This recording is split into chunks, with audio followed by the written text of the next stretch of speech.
थी, झूठ था ना गीबत थी, वो था कि मैं आदम से अच्छा हूं, मैं आदम से, और ये बीमारी बड़े लोगों में भाई, मैं इससे अच्छा हूं। यार जज क्यों बन रहे हो? जज तो परवरदिगार है ना, वो फैसला करेगा कौन अच्छा है।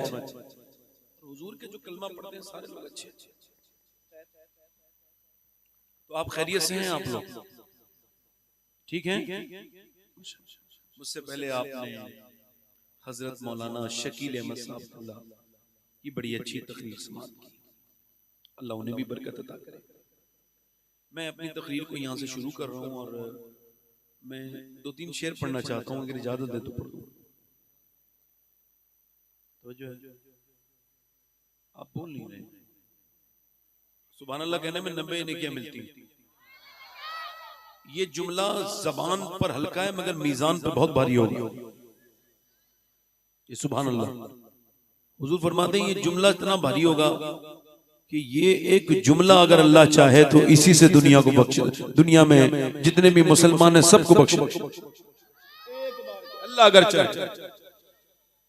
और हुजूर अक़दस सल्लल्लाहु अलैहि वसल्लम,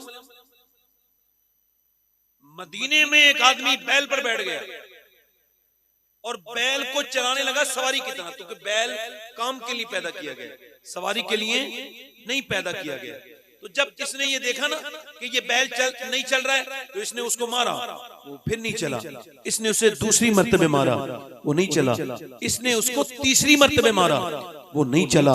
जब बार बार मारता रहा वो नहीं चला, तो पहले एक आर होती थी, आर जो एक पैने के अंदर लगी होती थी, वो आपके यहाँ क्या कहते हैं उसे, डंडे के अंदर एक आर होती थी।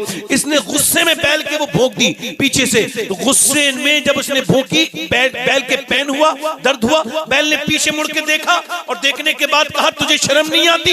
अल्लाह ने मुझे इंसान काम के लिए पैदा की नहीं, काम के लिए पैदा किया है, तू मुझ पे सवारी करना चाहता है? तो इसने मुड़ के देखा बैल को, कहने लगे साहब हैरत की बात है कि बैल इंसान की जबान बोल रहा है। तो बैल कहने लगा तुझे इस बात पे हैरत है कि बैल इंसान की जबान बोल रहा है, और मुझे इस बात पे हैरत है कि जंगल के सारे जानवर आमना के लाल को अपना नबी मान चुके हैं। तू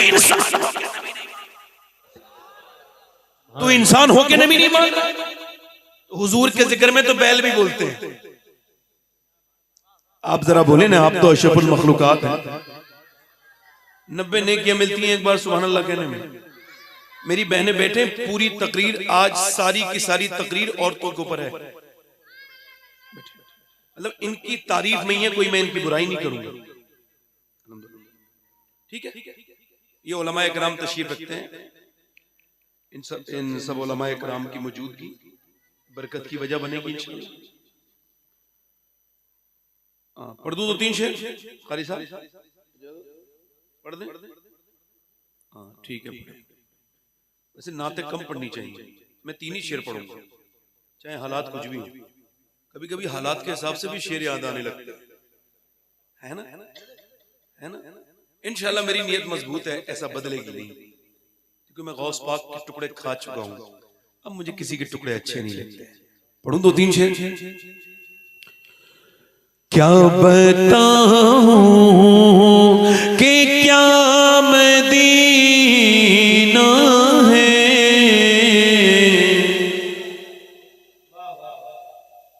मैंने हुजूर की बारगाह में बहुत बड़ पढ़ा है कलाम, यानी मदीने में बैठ के ये कलाम पढ़ा है। अगर आप ये चाहते हैं, मदीने जाना चाहते हैं तो पढ़ें। क्या बताऊं कि क्या मदीना है,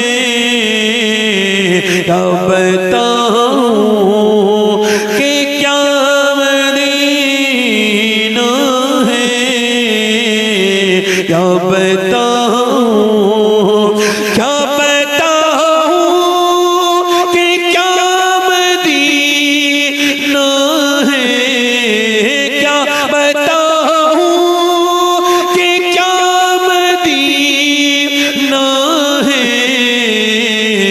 बस मेरा मुद्दा मदीना है, बस मेरा मुद्दा मदीना है।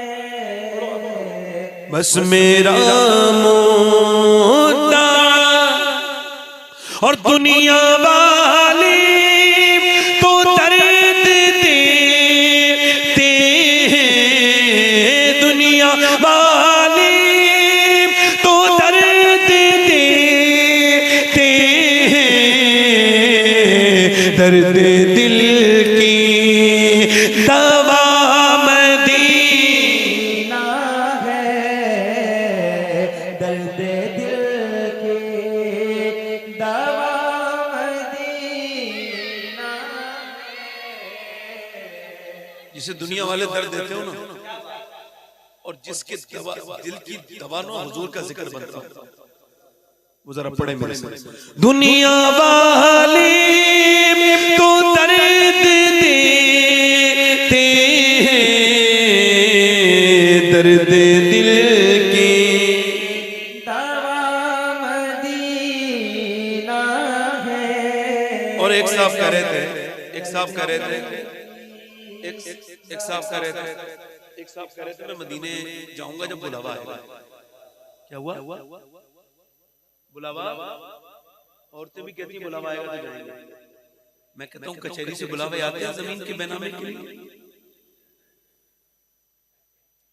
सुनार की दुकान से खूब बुलावे आते हैं, मदीने से बुलावा नहीं आया। झूठ बोलते हो।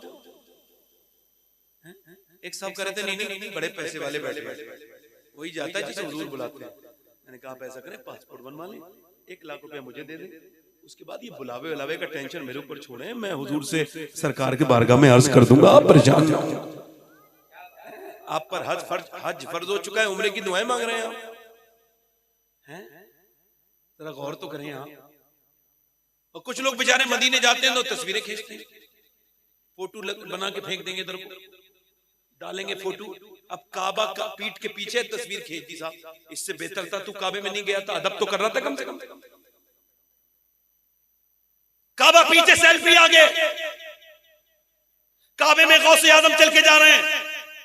चलते चलते गौसे आजम ने देखा कि नीचे जो है वो सरकारे गौसे आजम ने देखा नीचे कुछ कंकरियां हैं। आपने उन कंकरी को उठाया और अपनी आंखों से लगाया और चूमा और रोने लगे। मुरीदों ने पूछा हुजूर मक्के की गलियों में आपने कंकरियों को क्यों चूमा?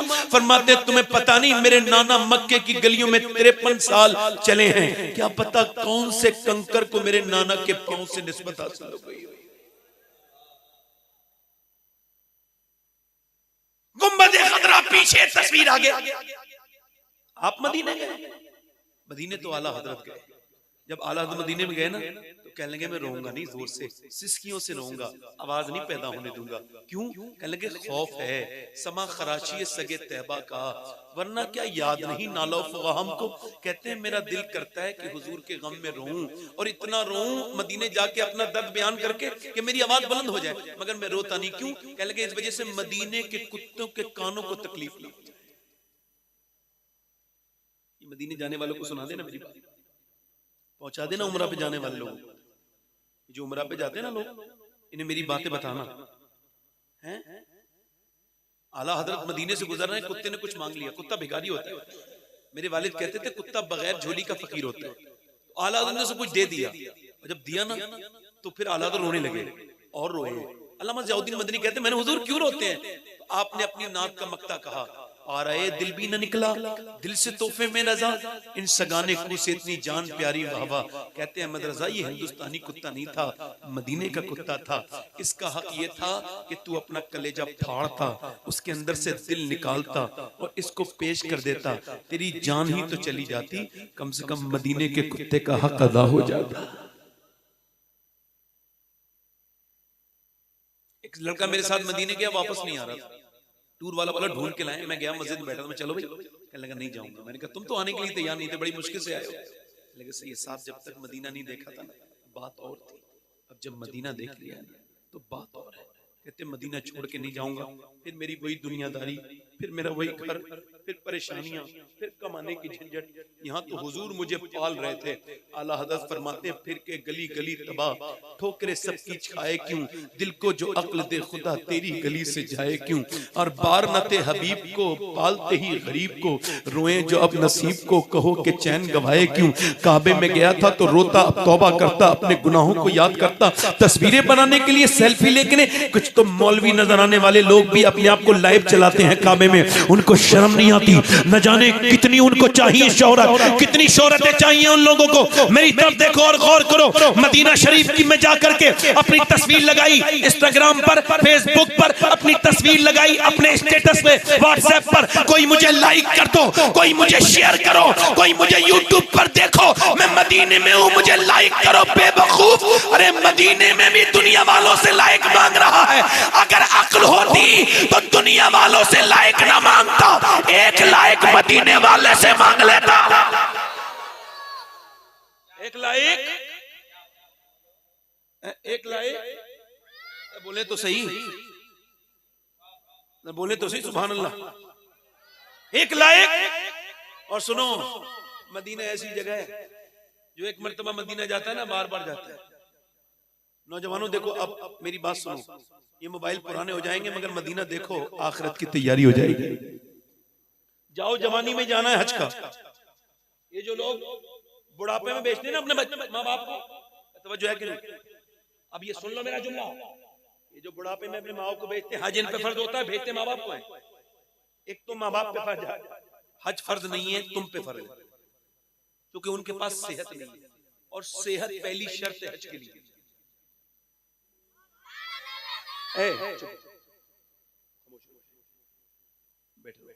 बोलना नहीं, सुना, मेरी तरफ देखिए, कोई जरूरत नहीं हर जगह शोर मचाया जाए, बात देखिए।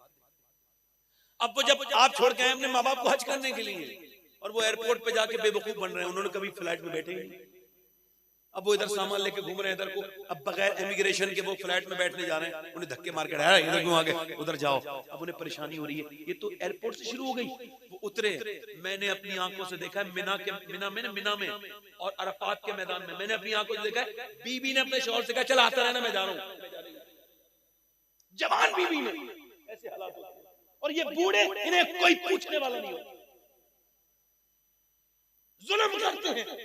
मैं कहता हूं जाओ, माँ बाप को लेके जाओ, मगर साथ में जाओ, खिदमत करो उनकी। उन्हें अरब में अकेला छोड़ देते हो, उन्हें कोई वहां नहीं देखता, खो जाते, 3-3 दिन में मिलते हैं। समझ आ रही नहीं आ रही आपकी? देखो, बैठा करो तो बोला करो, समझ आ रही नहीं आ रही है?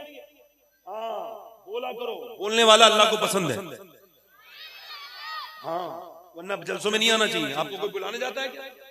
मैं बैठा था, ये नात पढ़ रहे तो सुभान अल्लाह बोल रहा था, नहीं बोल रहा था? आप भी बोलो जरा सुभान अल्लाह। कुछ लोग समझते हैं मैं सुभान अल्लाह कह दूंगा इज्जत कम हो जाएगी। बेवकूफ, अल्लाह के नाम पे बोलने से इज्जत बढ़ती है, कम नहीं होती। अपने तकब्बुर का घमंड लेके बैठा है, बोले जरा सुभान अल्लाह। इस घड़े को फोड़ जरा, बोल सुभान अल्लाह। सुभान अल्लाह। इतनी रात में और कुछ भी ना हुआ तो ये अल्लाह का जिक्र ही कबूल कर हो जाएगा।